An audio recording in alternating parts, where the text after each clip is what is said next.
Hey everyone, welcome back. This is going to be hopefully probably a pretty long-awaited video about me just reflecting on my experience with the 2022 March GAMSAT sitting. I sat it it's Friday today, so I sat it on Monday the 21st of March was my day. I kept that quiet beforehand, but I posted to my story just letting everyone know that I'd finished it that day. I figured that I would do this kind of I guess just reflection on how the day went, but I will say immediately, I'm not actually able to really share all that much. Probably seen in that the emails from ACER and that kind of thing, they do have to protect the material in the exam and kind of insights from it and that kind of stuff. So this is not going to be a case of me kind of running through what I saw or anything. I'm only going to be going through how I felt I did on the day and reflecting on my performance on the day and whether or not it measured up to the work that I put in. Yeah, if you're looking for like comparing notes on what we saw and that kind of thing, it can't be done. Basically, what can happen in that case is results can be voided, and I'm really not going to take that risk. The channel's pretty public, so it's not really something that I want to do. And it's for good reason as well, because I mean, if people are sharing specific information about the test, there's the potential for that question or similar questions to appear in another sitting, and it's just giving an unfair advantage to certain candidates, and it works against you, it works against everybody. So it's not really in anyone's interest to really share specifics of the exam as well. Also, I'll say as well, in terms of comments, I don't really know whether or not I'm held responsible for what is shared in the comments here, but I'm going to assume that I am in that case in the eyes of ACER. So if anyone is going to be commenting and leaving information about what they saw or about the balance of the questions or any kind of insights into it, I will have to actually remove the comments. This is not something that I ever really do. I never remove comments, but in that particular case, it would be breaking the kind of copyright and the terms and conditions of the test. And so out of fairness to ACER, out of myself, you and everybody else, if that were to happen, I would have to censor or just remove those particular comments. If for any reason I start to look down or anything, you can see that in some of my videos, I try to avoid it as much as possible. I do have notes written down on Notion on my laptop here, but my memory is terrible, and this is a pretty long one. So there's no way I was going to remember all these talking points, but I feel they're all pretty important. So if you see me glancing down, I apologize. That's just, my memory is failing me basically. And I wasn't, like I did it just there. I think I wasn't just good enough at waiting to straighten up, look at the camera again to edit those bits out. That does happen, so be it. I try to keep the quality of these videos as high as possible. So first of all, before I even get into it, I should say that realistically, comparing scores or comparing performance in GAMSAT is kind of futile in a way. I'm going through it because I know a lot of people really do want to know how I felt that I went on it. A lot of people are interested, which is why I'm going through it. But keep in mind that whether you're trying to compare it to how I felt I went or anybody else that you've spoken to or anything, it's all kind of wasted effort because everyone's in a different position and they're all coming in with different intentions and different experiences as well. So ultimately, like I see it as GAMSAT is very much an individual race. You're competing against yourself and nobody else. Like, yes, it's a standardized test, or yes, you are technically in direct competition with other candidates and you are trying to get the best possible score. But in terms of trying to understand how you might have gone based on someone else's reflections, it's not really a good stable gauge because it's subjective, and what people are classifying as good or bad performance is based on their own intentions and their own experience. So for me, for example, I'm kind of going in this with, like, this was my fourth sitting, so my intentions with the exam are very different to probably a lot of people that were sitting this March. I know that I can already fall back on a very strong score from last year, and really my reason for sitting this time around was to improve my section 1 and 2 to hopefully improve my overall unweighted score to make myself more competitive at some of the GEMSAS unis. Realistically, I'm still going to be putting in the application with UCID, and I expected that chances are, I mean, you get to just put in all of your eligible sittings and they'll just choose the one that works best per their kind of selection process. But I kind of assumed that I'll be banking on last year's one anyway. So when I say that I did better or worse, that's not a standard that people should be setting for themselves. This is better or worse relative to my last sitting and relative to what I'm intending to do with this particular sitting.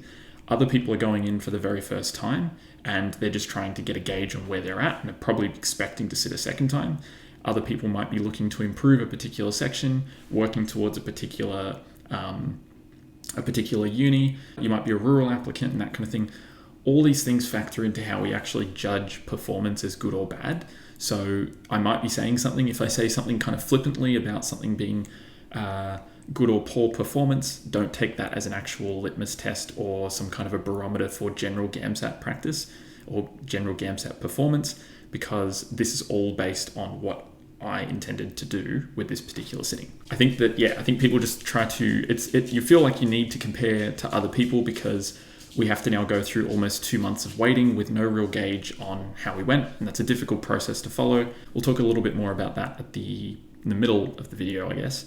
But ultimately, it's not actually going to change circumstances, and it probably won't actually alleviate any real anxiety around test results either. So the best thing you can do is just kind of put it out of mind.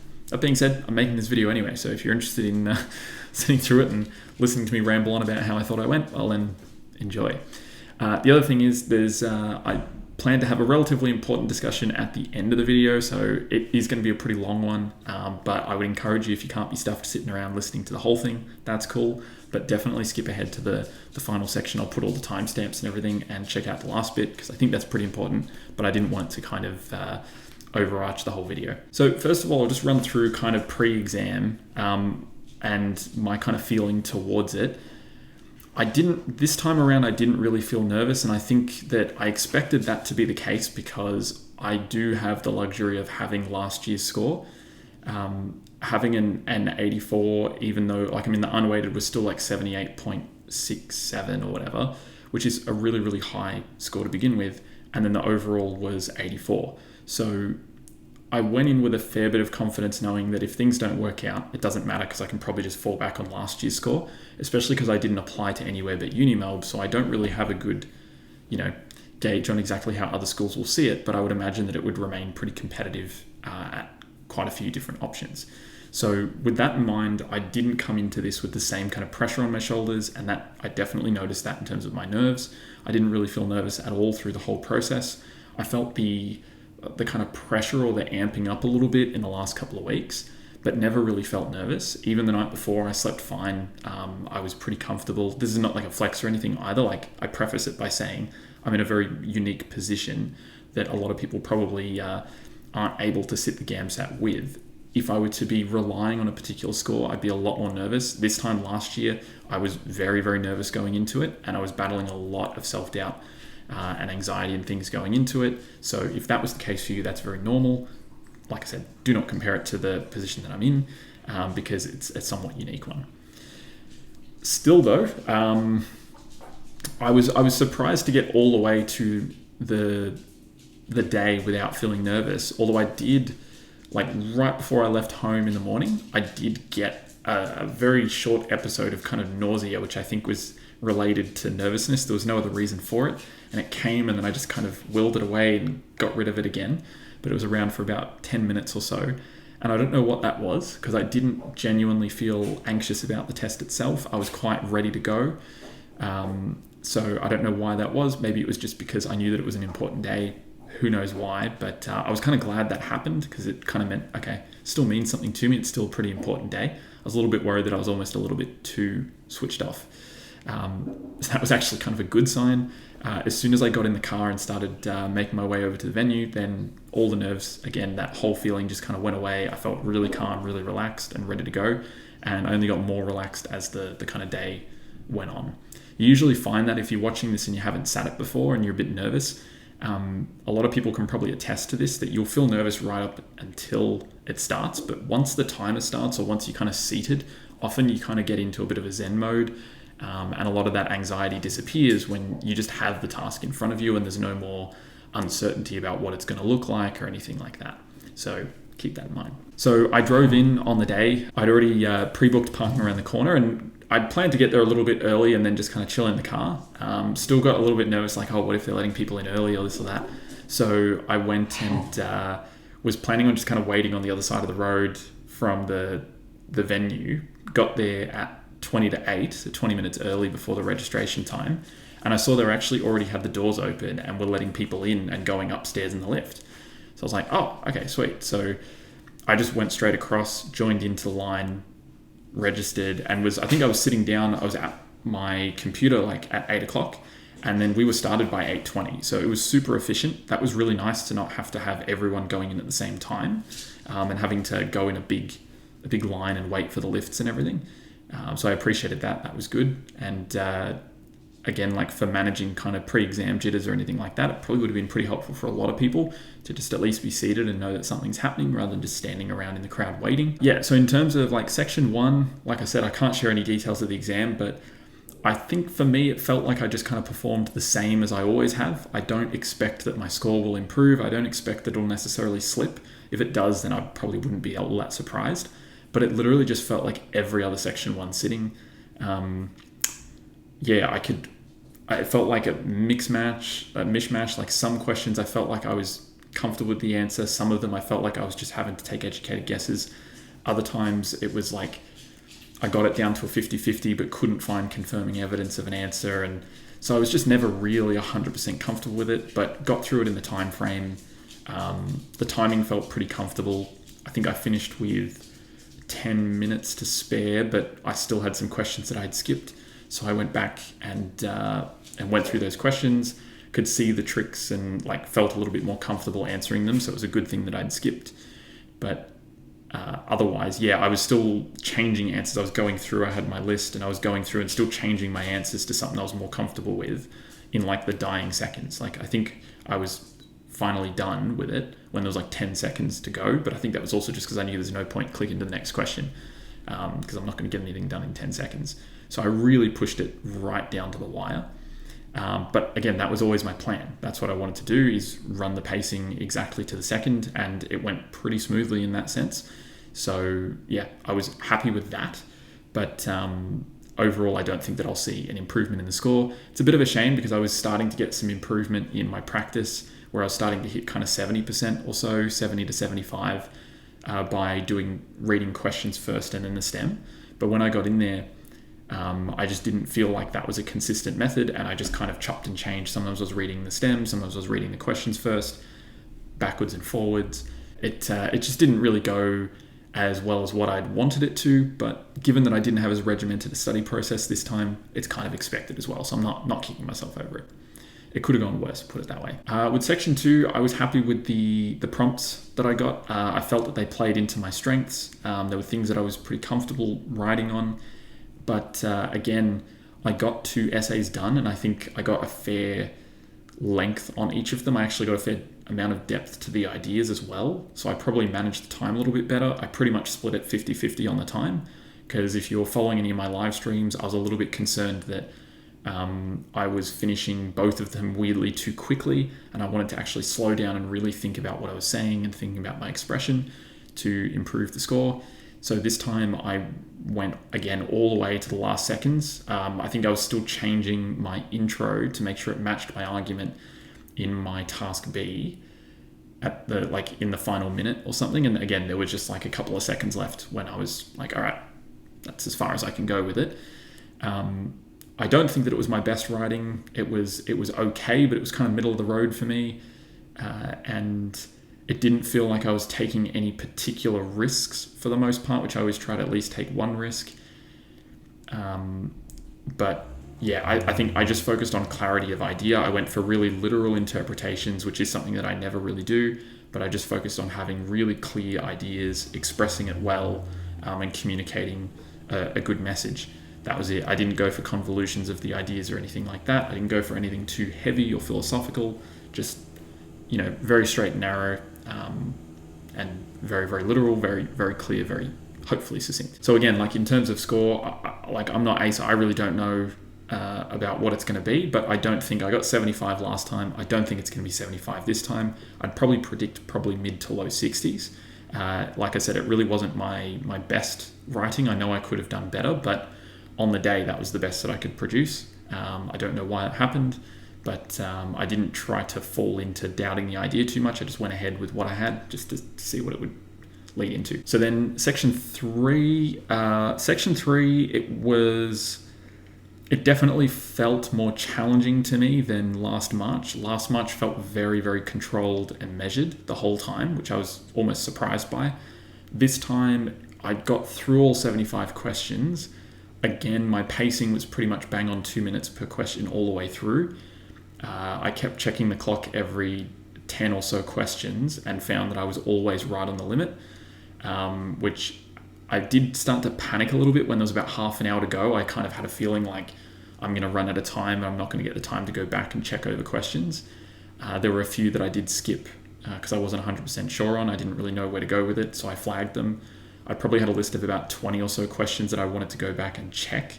I think 3 of them I had not put answers down at all for. Yeah, but overall, like, relatively speaking, it was actually a pretty good run considering I really didn't study for section 3 outside of tutoring and doing the live stream, like full simulations. I didn't do any actual regimented section 3 study this time around, or like question sets and stuff. So given that I really had a much more lax approach to it, I was quite happy with being able to kind of like switch it on again, which is always my goal with GAMSAT. Is I want to make sure that I can, work under that pressure and that consistency on cue for an extended amount of time. So I think if anything, my performance kind of reflected that again, which that was probably what I was more happy with. But yeah, in terms of score, it should not be 100 again. I went in knowing that that's very unlikely to happen again. There's so many factors that come into that. I think that it's something that you prepare for, and I think that you can study and get yourself in a good position, but there are so many factors that can happen on the day in terms of the questions you get, like just how you're feeling. There's God knows how many things play into it. And I think that things to align like that a second time in a row is already pretty unlikely. And I didn't have the same regimented approach this time. I wasn't going in 100% focused on the exam. So it kind of showed, like I went in there, felt a little bit uncomfortable with a few questions, and wasn't able to go through and confirm the answer to every single one of them. That was something that I actually did do in March last year, and I walked out really feeling like I think I answered every one of those correctly. But like I said, we don't know what score actually gets 100. There's going to be a range of percentages that attract a particular performance score, and this time around I know for sure that there should be questions that I get wrong just because I wasn't able to really go back and confirm the thinking in them. And to me, as much as I'm pretty comfortable with confident with section 3, there's definitely certain areas that are my strengths, and some of those strengths just didn't show up. And so it was definitely a worst case scenario for me in terms of section 3. And I think a lot of people seem to have found it pretty challenging.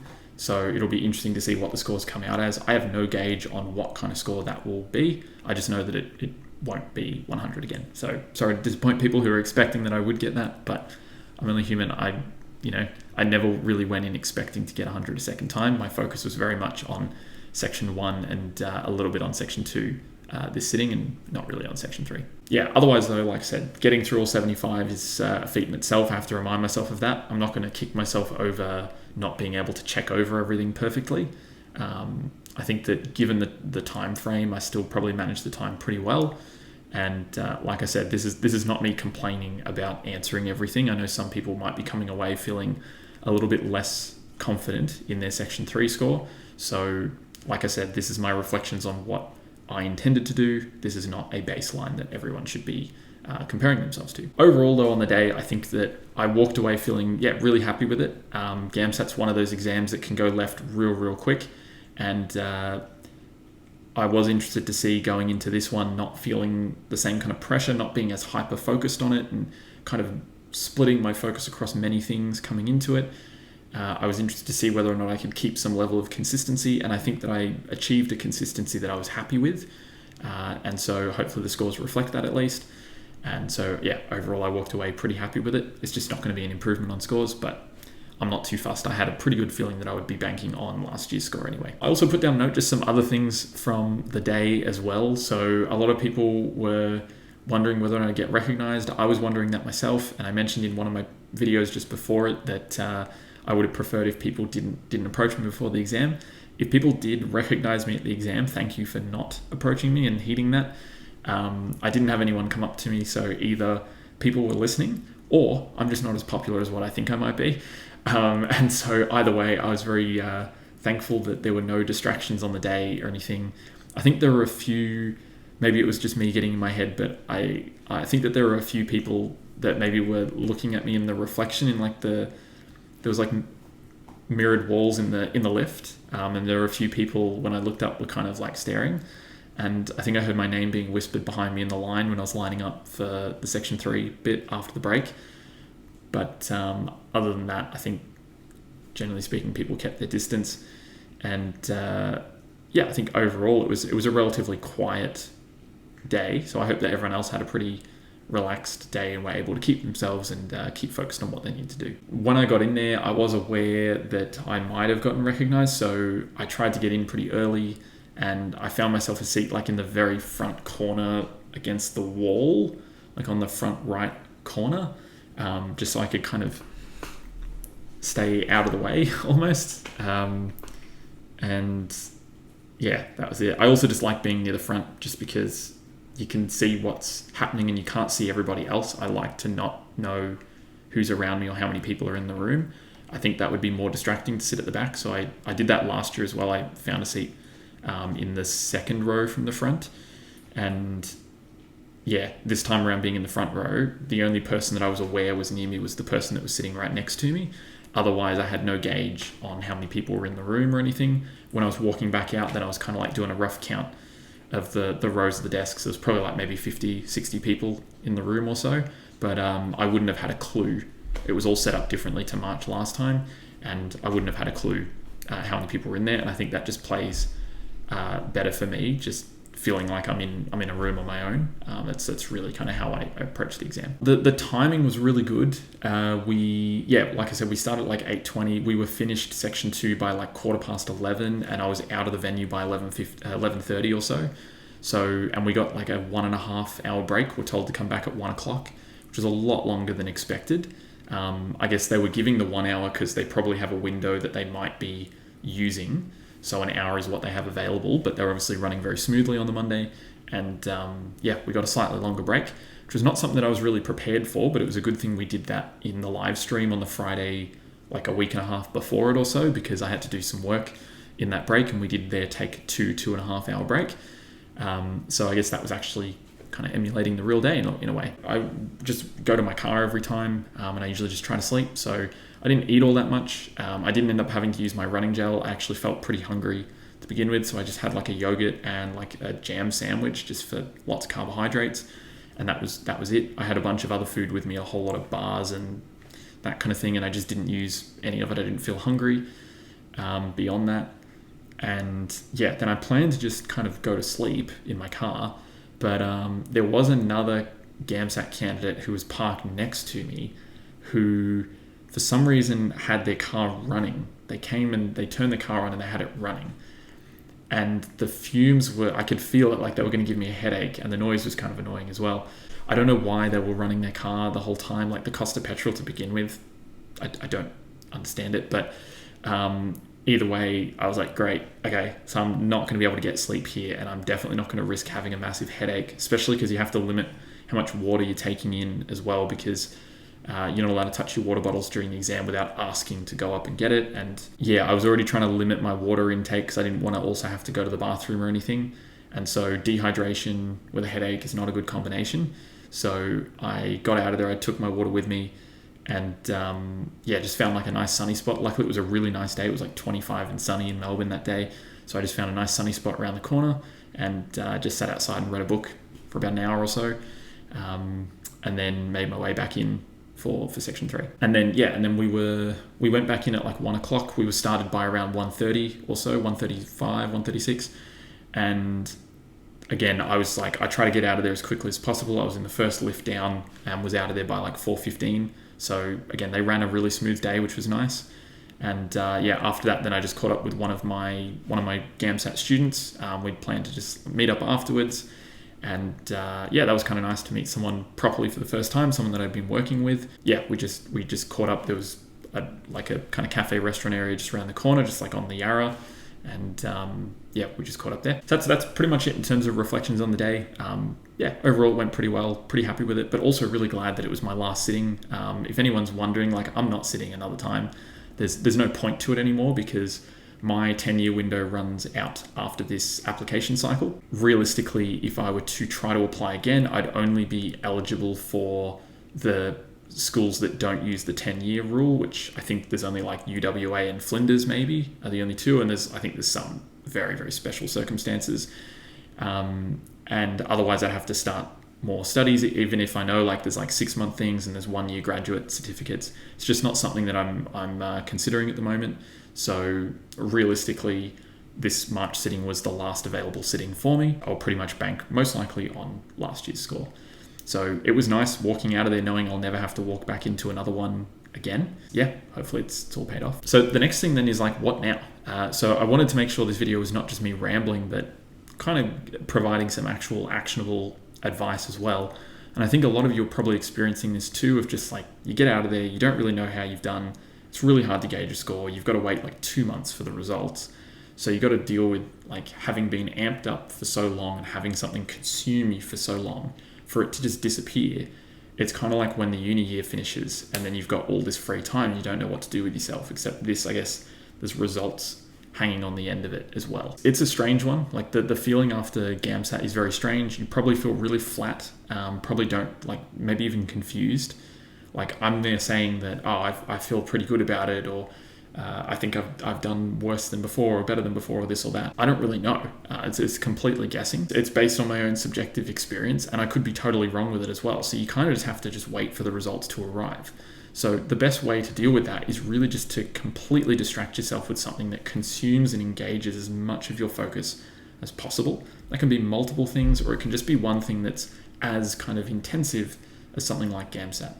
You should definitely take a break. Like you could say, I'm not posting much at the moment because even though I didn't feel very nervous in the days after the GAMSAT, I just felt exhausted. Even today, I still feel pretty tired. So I'm really giving myself as much time as possible before I start kind of winding back into work and that kind of thing. Yeah, definitely. I think distracting yourself with a hobby or with a passion project or something that you've been putting off is really good. You can also use exercise as well.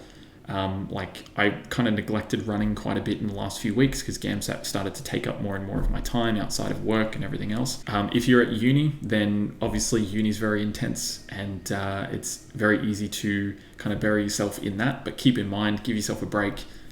If you're only replacing study with more study, that actually can be quite difficult as well. So you're probably better off balancing that with some hobbies and stuff, but you might have also been pushing uni aside a little bit. I remember having to do that when I was in my second and third year sitting it, and it's probably a good time now to kind of catch back up and feel like you're back in control of the semester if you're feeling a little bit out of control at the moment. And then like social stuff, like we've been under restrictions for like 2 years, but we've now got events back. Like I'm looking forward to like the Melbourne Comedy Festivals coming back. You can go out to restaurants, you can book a holiday, you can go away, you can music events, there's all kinds of stuff going on again.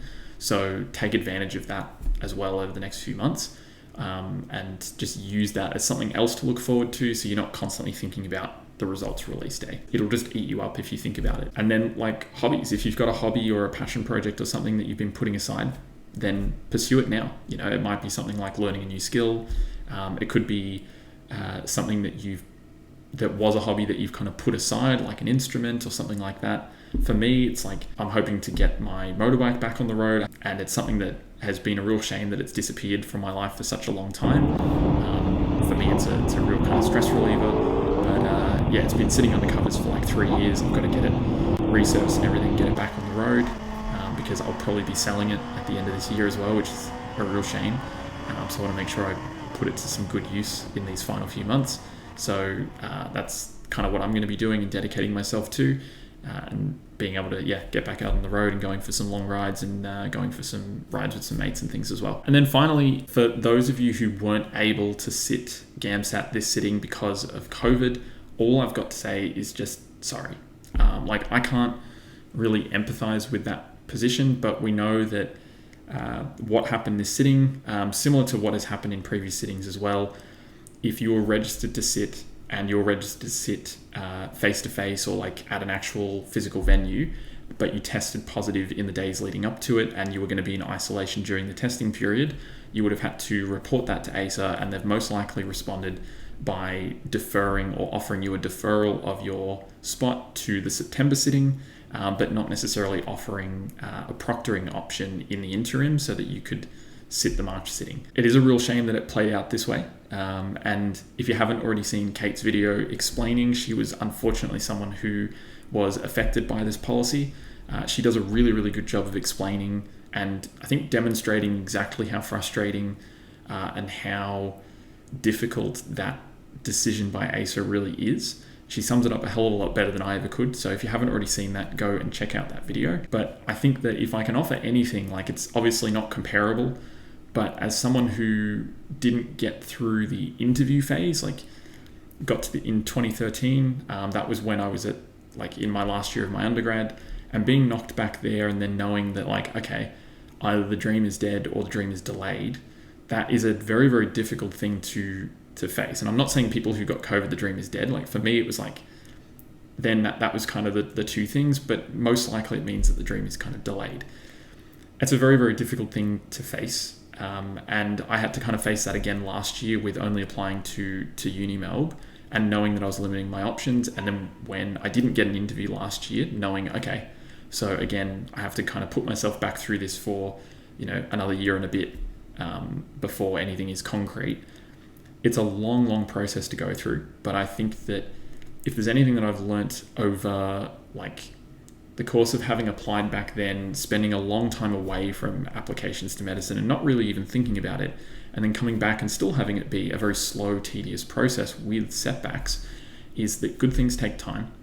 And that you hear it a lot, like people saying if it's meant to be, it's meant to be, it'll happen. And it all sounds like kind of false positivity, but really I think that things do play out that way. Nothing ever comes easy. If you want something, then you'll eventually work there to achieve it. You'll do whatever you need to do. It doesn't mean that things are going to come without setbacks of any kind. And this is unfortunately just one of those setbacks. The other thing that you'll probably realize is as well that give it some time and you'll realize that the dedication and the passion is still there. I think it knocks you in the short term and you lose it momentarily. And that's a difficult thing because you start questioning whether or not it's actually worth it.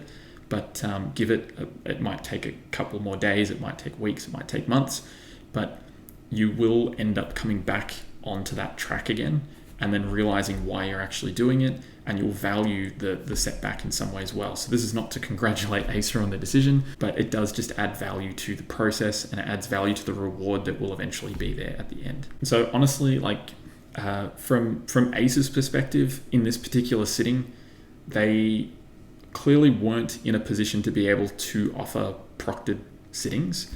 Realistically, the proctored sittings, they need an actual physical proctor to be on the other end of the camera. And so doing that on short notice probably just logistically wasn't available to them, which is why they're probably deferring. And so, having that as a contingency in the short term and with an unexpected and potentially unlimited number of times this could occur, it's just not feasible that they would have been able to achieve it. So I can understand at least that they are in a difficult position where they don't really have anything else to offer. That being said, this is the 5th GAMSAT sitting now that's been affected by COVID. So realistically, there should have been a more kind of robust contingency plan put in place, because this has been the issue that has existed for the past 5 sittings now. So ACER, if you are watching this, consider this an open letter, not a public criticism. You've got a job to do, and that is to administrate a very important, very high stakes test, and it should remain secure and it should remain consistent. And we get that. Selecting for potentially future doctors, and that's a very, very important decision. And so the test should reflect that importance. Navigating the pandemic and continuing to offer and administrate this test would have been an extreme challenge, and it would have challenged the resources available to you and required a lot of planning. But as you say, this is a high stakes exam and the stakes are high for everybody. Candidates have paid over $500 for each test sitting, and they've sacrificed in the lead up to it. They may have been studying for multiple months. They may have been taking time away from full-time income and full-time work to be able to dedicate themselves to this exam. Some people might be even trying to balance their study as well. Other people are trying to balance parental roles and carer roles in order to sit this exam. So everybody is making personal and professional sacrifices in order to increase their chances to sit this test to the best of their ability. And so for people like me, this was their last feasible application cycle, and the choice to defer to September is really not a realistic choice, and it's not an option because it delays application by another year, which is not available to every candidate. And so some students may even be in a position of financial disadvantage, and they may be dependent on being able to get into the program of their choice without any 1 year delay. I know for me, when I was in my last year of my undergraduate, although I didn't actually get in for different reasons, I wasn't in a financially secure enough position to be able to take a year away from full-time study because I was completely dependent on youth allowance. So instead, the choice was to either permanently remove myself from higher education or start a new degree in order to maintain my status as a student, but at the same time, take on more debt. So you're right, this is a high stakes exam, but the stakes are the highest for the candidates. So contracting COVID is a frustrating position. It's a frustrating experience because there's really nobody at fault. But you are the service provider, the only service provider in this space. And so you have the ability and the control to be able to limit the risk. So I would ask you to consider a broader and more robust contingency plan for future sittings so that people who do happen to contract COVID and are not able to sit their test in person are still able to sit by remote proctor, or for there to be an extended or accessory testing date or testing window available for people who have to isolate. Deferring to future sittings hurts everybody, but it very acutely hurts the people who are most underrepresented in this field. The GAMSAT is a necessary step in becoming a doctor. It should be a high stakes exam. The administration should be secure and it should be consistent, but it should also be fair.